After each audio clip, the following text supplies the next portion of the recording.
diplomacy. That's what President Trump is doing. Can I ask you? Sure. Yeah? Yeah. Okay. So he occupied it, our parts, big parts of Ukraine, part of East and Crimea.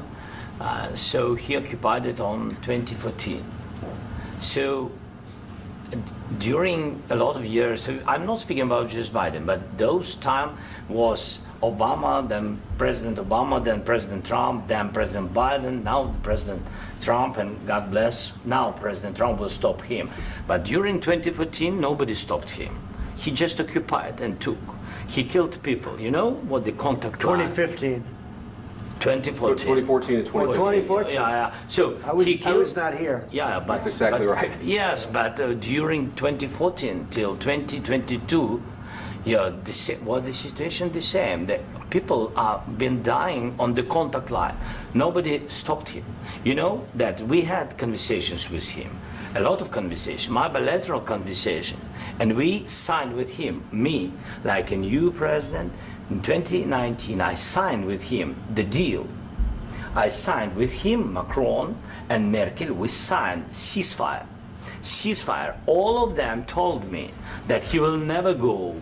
We signed with him with gas contract. Gas contract.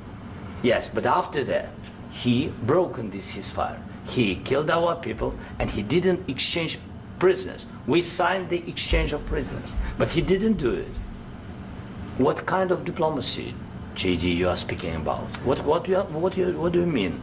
I'm talking about the kind of diplomacy that's going to end the destruction of your country. Yes, but if you Mr. President, with respect, I think it's disrespectful for you to come into the Oval Office and try to litigate this in front of the American media. Right now, you guys are going around and forcing conscripts to the front lines because you have manpower problems. You should be thanking the President for trying to bring an end to this conflict. Have you ever been to Ukraine that you say what problems we have? I have been to. Count once. I've actually watched and seen the stories, and I know what happens is you bring people, you bring them on a propaganda tour, Mr. President. Do you disagree that you've had problems bringing people into your military? We have problems. And do you think that it's respectful to come to the Oval Office of the United States of America and attack the administration that is trying to prevent the destruction of your country? A lot of questions. Let's start from the beginning. Sure. First of all, during the war, everybody has problems, even you, but you have nice ocean and don't feel now, but you will feel it in the future. God bless. You don't know that. God bless. You don't God know bless. that. You will not have a war. Don't tell us what we're going to feel. We're trying to solve a problem. Don't tell us what we're going to feel. I'm not telling you. Because you're in no position to dictate that. That's exactly what you're doing. You're in no position to dictate what we're going to feel. We're going to feel very good. You will feel influence. We're going to feel very good and very strong. You will feel influence. You're right now not in a very good position. You've allowed yourself to be in a very bad position, and he happens to be right about it. From the very beginning of the war. You're not in a good position. You don't have the cards right now. With us, you start having cards. Right now, you don't. You're playing cards. You're playing cards. You're gambling with the lives of millions of people. You're gambling with World War III. You're gambling with World War III. And what you're doing is very disrespectful to the country, this country, that's backed you far more than a lot of people said they should have. Have you said thank you once? This entire meeting? No, in this entire meeting, have you said thank you?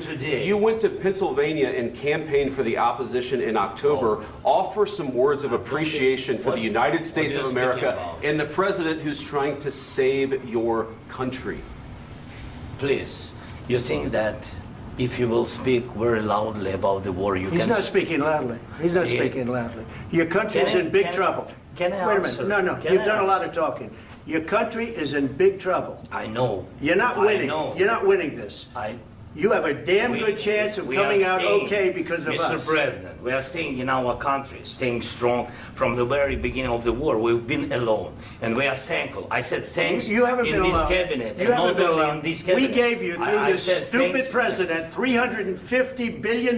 You voted we gave for you your military equipment, and you men are brave, but they had to use our military. What about if you didn't have our military equipment, if you didn't have our military equipment, this war would have been over in 2 weeks. In 3 days, I heard it from Putin. In 3 days, this is something maybe new. Less. In 2 weeks, of course, yes. It's going to be a very hard thing to do business like this. Again, I tell you. just say thank you. I said a lot of times to American people. Accept that there are disagreements, and let's go litigate those disagreements rather than trying to fight it out in the American media when you're wrong.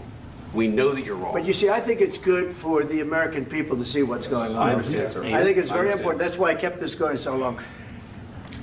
You have to be thankful. You don't have the cards. You're buried there. Your people are dying. You're running low on soldiers. Listen, you're running low on soldiers. It would be a damn good thing. And then you tell us, I don't want a ceasefire. I don't want a ceasefire. I want to go and I want this. Look. If you could get a ceasefire right now, I tell you, you take it so the bullets stop flying and your men stop getting killed. Of course, we want to stop the war. But you're saying you don't want a ceasefire. But I said to you, I want a ceasefire. With guarantees. Because you'll get a ceasefire faster than an agreement. Ask our people about ceasefire, what they think. That wasn't with me. For you what, that wasn't with me. That was with a guy named Biden who was not a smart person. That was with Obama. It was your president. Excuse me. That was with Obama, who gave you sheets, and I gave you javelins. Yes. I gave you the javelins to take out all those tanks. Obama gave you sheets. In fact, the statement is Obama gave sheets and Trump gave javelins. You got to be more thankful, because let me tell you, you don't have the cards. With us, you have the cards. But without us, you don't have any cards. One more question to Mr. Vice President. I'm sorry. It's going to be a tough deal to make because the attitudes have to change. What if Russia breaks ceasefire? What if Russia breaks peace talks? What do we do then? I understand that it's a heated conversation right now. What are you saying? She's asking, what if Russia breaks the ceasefire? What if anything? What if a bomb drops on your head right now? Okay? What if they broke it? I don't know. They broke it with Biden because Biden, they didn't respect him. They didn't respect Obama. They respect me. Let me tell you, Putin went through a hell of a lot with me. He went through a phony witch hunt where they used him and Russia. Russia. You ever hear of that deal? That was a phony Hunter Biden, Joe Biden scam. Hillary Clinton, Shifty Adam Schiff. It was a Democrat scam. And he had to go through that. And he did go through it. We didn't end up in a war. And he went through it. He was accused of all that stuff. He had nothing to do with it. It came out of Hunter Biden's bathroom. It came out of Hunter Biden's bedroom. It was disgusting. And then they said, oh, the laptop from hell was made by Russia. The 51 agents. The whole thing was a scam. And he had to put up with that. He was being accused of all that stuff. All I can say is this. He might have broken deals with Obama and Bush, and he might have broken them with Biden. He did, maybe. Maybe he didn't. I don't know what happened. But he didn't break them with me. He wants to make a deal. I don't know if you can make a deal. The problem is, I've empowered you to be a tough guy. And I don't think you'd be a tough guy without the United States. And your people are very brave. But you're either going to make a deal or we're out. And if we're out, you'll fight it out. I don't think it's going to be pretty, but you'll fight it out. But you don't have the cards. But once we sign that deal, you're in a much better position. But you're not acting at all thankful. And that's not a nice thing. I'll be honest, that's not a nice thing.